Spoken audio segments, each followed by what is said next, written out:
बिस्मिल्लाहिर्रहमानिर्रहीम।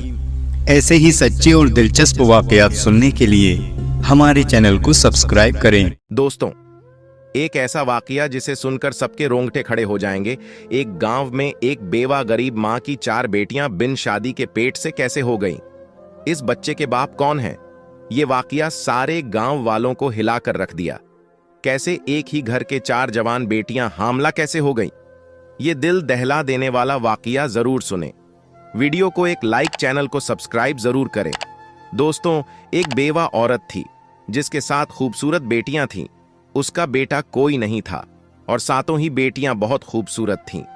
इस बूढ़ी औरत की 7 बेटियां ही बहुत नेक थीं। इस औरत ने अपनी बेटियों को बहुत अच्छी तालीम दिलवाई थी। उनकी जिंदगी में कयामत तब आई जब उस बूढ़ी माँ की बड़ी 4 बेटियां हामला हो गईं। और हैरत की बात तो ये थी कि इन 4 बेटियों को पता ही नहीं था कि उनके साथ ये गलत हरकत किसने की है। और जब इस कहानी का खुलासा होगा कि इन 4 लड़कियों को प्रेग्नेंट करने वाला कौन था, तो आपके पैरों में से जमीन खिसक जाएगी। कहानी कुछ यूं है कि एक बादशाह का दरबार लगा हुआ था और बादशाह अपने दरबार में बैठा सभी फरियादियों की फरियाद सुन रहा था। इन्हीं लोगों के बीच एक बूढ़ी औरत रोती हुई आई, जिसके चेहरे पर उदासी छाई हुई थी। बादशाह बूढ़ी औरत के चेहरे की तरफ देखकर कहने लगा कि अम्मा, आपको क्या परेशानी है? इस बूढ़ी औरत ने दरबार में चारों तरफ देखा तो खामोश हो गई। वजीर गुस्से से बोला कि ए अम्मा, आप बताइए, आपकी परेशानी क्या है? आप इधर उधर क्या देख रही हैं? आप परेशानी बताइए ताकि हम इसका हल निकाल सके। बूढ़ी औरत बादशाह से रोकर कहने लगी कि बादशाह सलामत, मेरा जो मसला है मैं वह सबके रहते हुए सबके सामने नहीं बता सकती।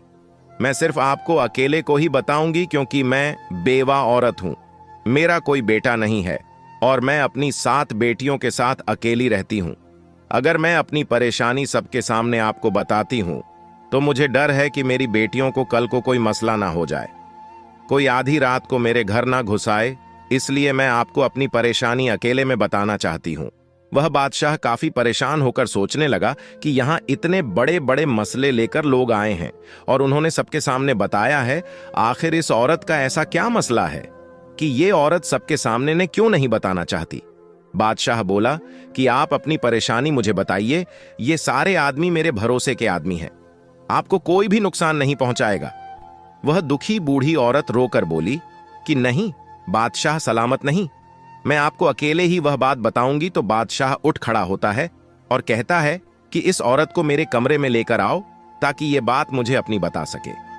अब 2 सिपाही उस बूढ़ी औरत को बादशाह के कमरे में ले जाते हैं। बूढ़ी औरत जब अंदर आती है तो बादशाह उसे कहता है कि ए अम्मा, अब बताइए कि आपकी क्या परेशानी है। वह बूढ़ी औरत बादशाह के कदमों में गिरकर रोने लग जाती है।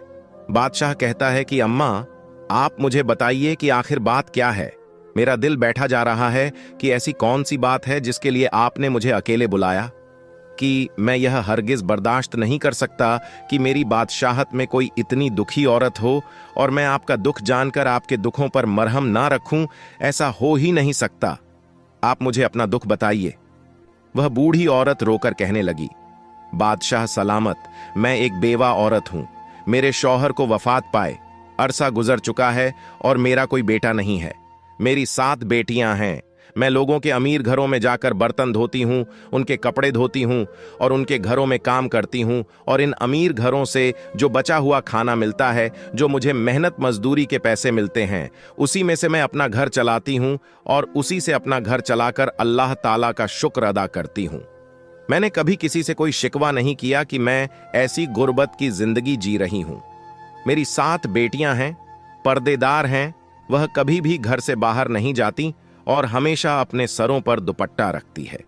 मेरी जिंदगी ऐसी ही चल रही थी। एक मर्तबा मेरी बड़ी बेटी की तबीयत बहुत खराब हो जाती है। मैं अपनी बड़ी बेटी को डॉक्टर के पास लेकर जाती हूँ। डॉक्टर कहता है कि तुम्हारी बेटी उम्मीद से है, तुम्हारी बेटी पेट से है। ये बात सुनकर मेरे पैरों से जमीन खिसक जाती है कि मेरी बड़ी बेटी की तो शादी भी नहीं हुई, तो ये हामला कैसे हो गई। मैं जब अपनी बेटी को घर लेकर आई तो उसे मारने पीटने लगी कि बताओ किसके साथ तुमने ये मुंह काला किया है और ये बच्चा किसका है। जब मैंने अपनी बेटी को काफी मारा तो मेरी बड़ी बेटी रोने लगी और मेरे आगे हाथ जोड़ने लगी कि ये अम्मा, मैं नहीं जानती कि ये बच्चा किसका है। ए मेरी प्यारी अम्मा, मुझ पर यकीन करो, मैंने कभी किसी के साथ बात तक नहीं की। मैं कभी घर से अकेली बाहर नहीं गई। मैंने कभी किसी के साथ आंख नहीं मिलाई। ए मेरी अम्मा, मुझे नहीं पता कि यह बच्चा मेरे पेट में कैसे आया है। वह बूढ़ी औरत अपनी बेटी पर यकीन कर लेती है और कहती है कि बादशाह सलामत, मैंने इस बेटी को पैदा किया था। मुझे पता चल चुका था कि मेरी बेटी झूठ नहीं बोल रही, और उसके कुछ दिनों बाद तो मुझे पक्का यकीन हो गया था कि मेरी बेटी झूठ नहीं कह रही। वह बूढ़ी औरत बादशाह को वाकया सुनाते हुए रोने लगी कि बादशाह सलामत, हमने इस बात पर सब्र कर लिया। फिर मेरी बड़ी बेटी ने 9 माह बाद एक बेटे को जन्म दिया और हमने मारे मजबूर के इस बच्चे की परवरिश करनी शुरू कर दी। इसके 2-3 माह बाद मेरी छोटी बेटी हमला हो गई। जब मैंने उसको डॉक्टर के पास लेकर जाकर दिखाया तो डॉक्टर ने कहा कि आपकी बेटी यह भी पेट से है। और डॉक्टर की यह बात सुनकर मेरे दिल को दूसरा झटका लगा। मैं सोचने लगी कि मेरी बेटियों के साथ ये सब कौन कर रहा है। हमारे घर पर भी कोई नहीं आता है और मेरी बेटियां बाहर भी नहीं जाती हैं। मैंने अपना वाकया अल्लाह पर छोड़ दिया कि यह अल्लाह मुझे इस बात का पता चल जाए कि मेरी बेटियों के साथ ये गंदी हरकत कौन कर रहा है। मेरी दूसरी बेटी ने भी एक बच्चे को पैदा किया। उसके बाद मेरी तीसरी बेटी उम्मीद से हो गई और फिर मेरी चौथी बेटी जो 14 साल की थी वो पेट से हो गई। मैं तो लुट गई, बर्बाद हो गई। मुझे तो कुछ नहीं पता चल रहा कि मेरे घर पर यह क्या हो रहा है। इस दुखी मां का ये वाकया सुनकर राजा हक्का बक्का हो जाता है कि ये कैसा वाकया सुना रही है। बूढ़ी औरत अपनी कहानी सुनाकर बादशाह के पांव पकड़ लेती है कि ए बादशाह सलामत, मुझे इंसाफ चाहिए।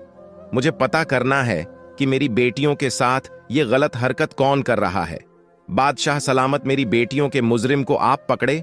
मैंने बहुत ढूंढने की कोशिश की, मुझे जरा पता नहीं चला कि वह इंसान कब आता है।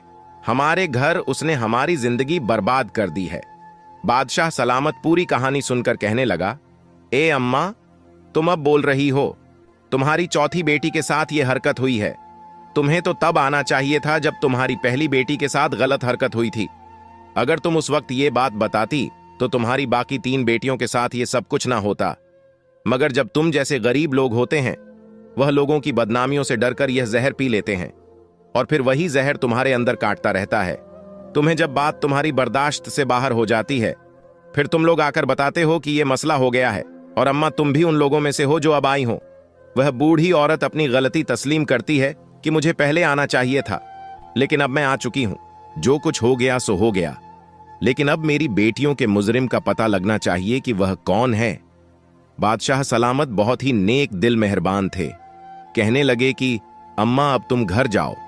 अब ये परेशानी तुम्हारी नहीं है, अब ये परेशानी मेरी है और मुझसे बर्दाश्त नहीं होता कि मेरी सल्तनत में कोई औरत इतनी दुखी हो। कोई दरिंदा गरीब औरत पर जुल्म कर रहा है और मैं चैन की नींद सो लूं। मेरे बादशाह होने पर लानत है, इसलिए आप अपने घर जाइए। अब ये परेशानी मेरी है। वो बूढ़ी औरत वहां से खामोशी से अपनी चादर लपेटे हुए वहां से बाहर आ गई और अपने घर चली गई।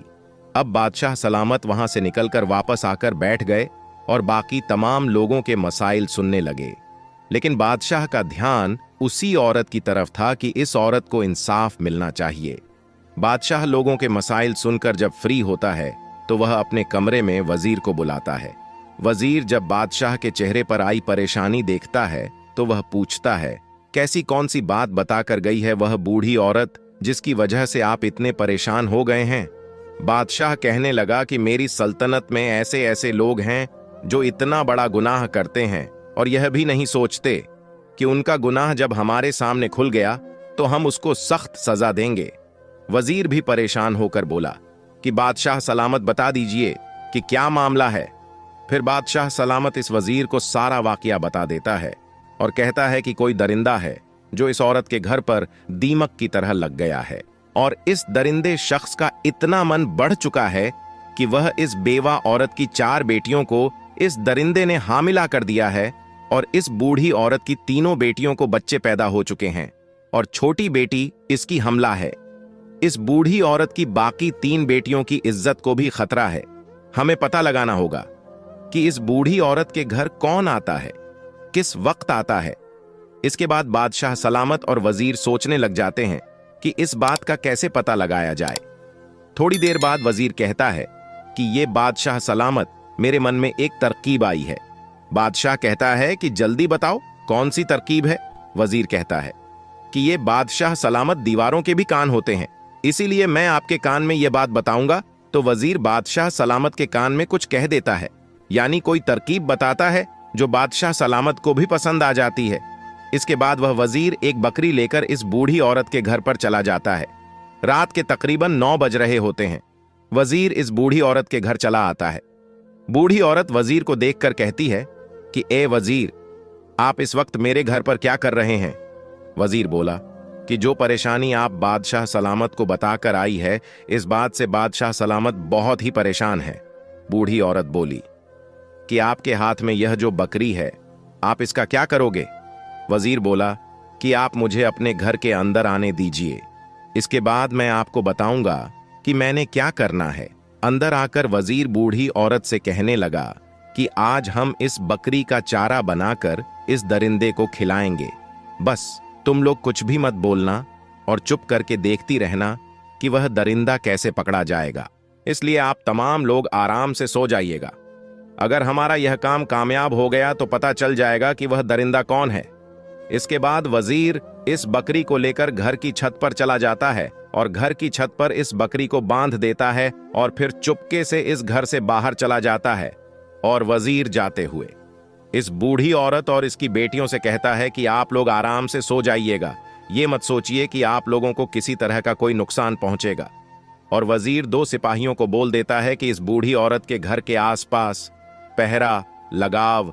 वजीर बूढ़ी औरत और उन लड़कियों को तमाम बात समझा देता है कि तुम्हारे घर में ऐसी कोई भी आवाज नहीं आनी चाहिए जिससे पता चल जाए कि हमने जाल बिछाया हुआ है।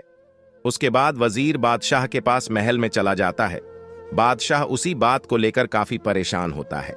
बादशाह वजीर से कहता है कि ए वजीर, तुमने इस बकरी को वैसे ही पहुंचा दिया है जैसे हम चाहते थे। तो वजीर बोला कि जी बादशाह सलामत, मैंने इस बकरी को वहीं पर बांध दिया है और अपने मकसद के मुताबिक मैं सारा काम कराया हूं। वजीर कहने लगा कि ये बादशाह सलामत, अब आप भी सो जाइए। बादशाह कहने लगा कि मैं कैसे सो सकता हूं, वह मजलूम औरतें हैं, उन पर जुल्म हो रहा है। मुझे ऐसे में नींद नहीं आएगी जब तक मैं इस जालिम शख्स को पकड़ के उसको सजा ना दे दूं। बहरहाल जब आधी रात का वक्त आता है तो उस बूढ़ी औरत के घर के आसपास एक साया सा लहराता है। वह शख्स घर की छत पर आता है और छत में से वह सहन में आ जाता है। बकरी ने छत पर जब किसी शख्स को देखा तो बकरी एकदम से चिल्लाने लगी। उस वक्त आधी रात का वक्त हो चुका था। हर तरफ सन्नाटा छाया हुआ था और आधी रात को बकरी की आवाज दूर दूर तक गूंज रही थी। जो सिपाही छुपकर पहरा दे रहे थे, उन लोगों को जो बकरी की आवाज सुनाई दी तो उन लोगों को पता चल गया कि घर में कोई दाखिल हो चुका है और मकसद यही था कि इस बकरी को छत पर बांधने का, कि इस घर में जो कोई शख्स भी आएगा बकरी उसको देखेगी और बोलने लगेंगी। बकरी की आवाज सुनकर सिपाही चौकन्ने हो जाएंगे। जब वह शख्स घर के कमरे में आया तो सिपाहियों को भी पता चल गया बकरी के बोलने से, और बाकी इन बुढ़िया औरत और उसकी बेटियों को भी पता चल गया कि बकरी बोल रही है। इसका मतलब है कि घर में कोई घुस आया है। वह भी चौकन्नी हो जाती है। बकरी की आवाज सुनकर सिपाहियों को भी पता चल जाता है और सिपाही घर के अंदर दाखिल हो जाते हैं। जब आने वाले शख्स ने घर में सबको जागते हुए देखा तो वह पीछे की तरफ भागने लग जाता है और पीछे से वह 2 सिपाही आकर उस आदमी को पकड़ लेते हैं। इस आदमी ने अपने चेहरे पर काला कपड़ा लपेटा हुआ था ताकि इस आदमी को कोई पहचान न सके। जब इन सिपाहियों ने इस आदमी के चेहरे से कपड़ा हटाया तो वह बूढ़ी औरत और उसकी बेटियां हैरान हो गई। बेटियों को लेकर आखिरकार सुबह हो गई। बादशाह का दरबार लगा हुआ था और वह आदमी घुटने टेक कर बादशाह के सामने बैठा हुआ था। इस आदमी के हाथों को हथकड़ियां लगी हुई थीं। इस वक्त इस आदमी का चेहरा ढांपा हुआ वो बूढ़ी औरत और उसकी बाकी 7 बेटियां भी जाती हैं। बादशाह सलामत बाकी तमाम लोगों को बाहर भेज देते हैं। अब सिर्फ वह मुजरिम, बादशाह सलामत और वजीर और बूढ़ी औरत और उसकी 7 बेटी वहां पर मौजूद थी। बादशाह सलामत उस शख्स से कहने लगा कि क्यों भाई, अब इतना तो बता दे कि तुझे मेरा खौफ नहीं रहा कि जब ये तुम्हारा मुजरिम पकड़ा जाएगा तो तुम्हारी सजा मौत से कम नहीं होगी। बादशाह सलामत इन सिपाहियों से कहता है कि इस आदमी के चेहरे से नकाब हटाया जाए ताकि मैं भी तो देखूं कि मेरी सल्तनत में इतनी हिम्मत किसकी हो गई है जो इस मजबूर बूढ़ी औरत की 4 बेटियों को हामला कर दे।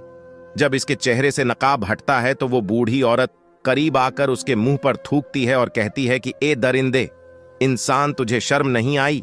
मेरी बेटियां तेरी बेटियों के जैसी हैं, ये तेरी सगी भतीजा है, इनके साथ तुमने ऐसी गंदी हरकतें की है। जो चाचा होता है वह बाप के सामान होता है, तुझे शर्म नहीं आई? अपनी सगी भतीजियों के साथ ऐसा करते हुए भतीजी, क्या बेटी, क्या ये तूने क्या जुर्म कर दिया है? बूढ़ी औरत अपने देवर के चेहरे पर थप्पड़ मारती है और बादशाह गुस्से से कहता है कि अगर कोई गैर होता तो हम समझते, तुम सगे चाचा हो, बाप की तरह हो, तुम्हें शर्म नहीं आई? तुम्हें गैरत नहीं आई? अरे चाचा, क्या बाप? क्या उनके बाप इस दुनिया में नहीं थे और चाचा की जिम्मेदारी थी कि अपनी भतीजियां का ख्याल करता, उनके रिश्तों की फिक्र करता, और तुम चाचा ही डाकू बने रहे। इसके बाद भी वह शख्स कहने लगा कि ए बादशाह सलामत, मैं इन लड़कियों का चचा हूं, ये हमारे घर का मामला है, आप हमारे घर के मामले से दूर रहें। बादशाह सलामत अपनी तलवार निकालकर उसके सर के ऊपर रख देता है और कहता है कि सच सच बताओ, तुमने ऐसा क्यों किया? तब उस शख्स के चेहरे पर खौफ आता है और वह बताता है कि ये बादशाह, हम 2 भाई थे, मेरा भाई मुझसे बड़ा था, मेरे भाई की तो शादी हो गई, उस वक्त मेरी शादी नहीं हुई थी। मेरा बड़ा भाई मुझसे बहुत मोहब्बत करता था, मेरी बहुत फिक्र करता था, क्योंकि मैं उसका छोटा भाई था।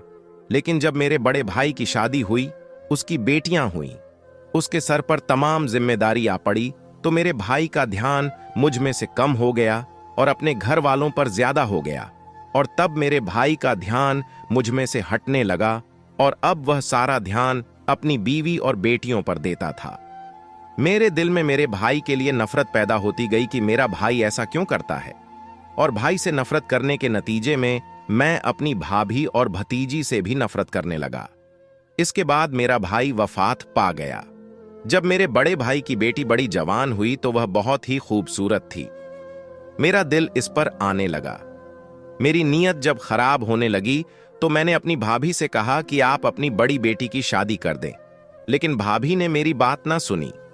मेरी भतीजा जवान थी, उनकी शादियां नहीं हो रही थीं, खूबसूरत भी थीं। जब मैं अपनी भतीजियों को देखता था तो मेरे दिल में गंदगी पैदा हो जाती थी। मेरा दिल मुझे मजबूर करता था कि मेरी खूबसूरत भतीजी है, ये बाहर जाएंगी, इनकी शादियां होंगी तो मैं खुद ही उनके साथ ये गलत हरकत कर लूं। इसके बाद मेरे दिल में शैतान पैदा हो गया। मैं एक हकीम के पास गया और उसे कहा कि मुझे कोई ऐसी जड़ी बूटियां दो जिससे सूंघने के बाद तमाम लोग सो जाएं और सो जाने के बाद कोई भी हरकत ना कर सके। बस इसी तरह ही तब से ही मैं वह जड़ी बूटियां लेकर घर की छत की तरफ से सहन में आ जाता और भाभी भी और उसकी बेटियों को वो जड़ी बूटियां सूंघा देता। उनको सूंघने से वो 4-5 घंटों के लिए बेहोश हो जाती थी और जिसके साथ मैंने बदकारी करनी होती थी उसके साथ बदकारी कर लेता था और फिर उसको इसी हालत में छोड़ देता था। जैसे उसको पता ही न चले, उसको वैसे कपड़े पहना देता और फिर मैं घर वापस आ जाता। और जब मेरी भतीजी सुबह उठती थी तो उनको मालूम भी नहीं होता था कि उनके साथ क्या हुआ है, और यही काम मैं कई सालों से कर रहा था। लेकिन अगर मैं इस वक्त छत पर बकरी को देखकर समझ जाता कि यह बकरी मुझे चारा बनाने के लिए बांधी गई है तो मैं वापस चला जाता।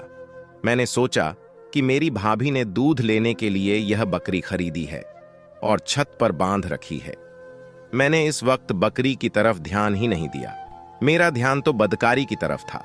इसके बाद जब वह शख्स अपना सारा गुनाह मान लेता है, अपना जुर्म तस्लीम कर लेता है, तो बादशाह सलामत वजीर को इशारा करता है। वजीर अपनी तलवार निकालकर उस शख्स का सर उसके धड़ से अलग कर देता है, जिसके बाद उसका जिस्म थोड़ी देर के लिए तड़पता है और फिर सजा के तौर पर ठंडा हो जाता है। इस तरह इस दरिंदे शख्स को, इस जालिम चाचा को सजा मिल जाती है। फिर बादशाह सलामत इस बूढ़ी औरत की तरफ देखकर कहता है कि ए अम्मा, अगर आप मुझे बता देती तो आपकी बाकी 3 बेटियों को यह दुख ना झेलना पड़ता, लेकिन मेरा आपसे वादा है कि आपकी इन 4 बेटियों को वह खुशियां में दिलवाऊंगा जिनकी ये हकदार है। फिर बादशाह सलामत अपने सिपाहियों में से 4 सिपाही जो बहुत ही समझदार सुलझे हुए होते हैं, उन 4 सिपाहियों से इन 4 लड़कियों की शादी करवा देता है और बहुत सारा माल और दौलत पैसा भी साथ देता है। इसके बाद वह बूढ़ी औरत रोकर बादशाह का शुक्रिया अदा करती है। बादशाह सलामत कहता है कि अब आप बेफिक्र हो जाएं, जब आपकी बाकी 3 बेटियां जवान हो जाएंगी तो आप मुझे बता दीजिएगा, मैं इनके लिए भी कोई अच्छा सा लड़का देखकर इनका रिश्ता करवा दूंगा। यह थी एक इंसाफ पसंद बादशाह की कहानी और ऐसे दरिंदे चाचा की कहानी जो चाचा बाप की तरह होता है। इस कहानी से एक सबक भी सीखने को मिलता है कि अगर किसी पर किसी तरह का भी कोई जुर्म हो रहा है, कोई मजलूम है, तो उसको अपने हक के लिए आवाज उठानी चाहिए। अगर वह शख्स कमजोर रहेगा और बाकी दुनिया वालों के डर से खामोश रहेगा तो दुनिया उसको नोच कर खा जाएगी।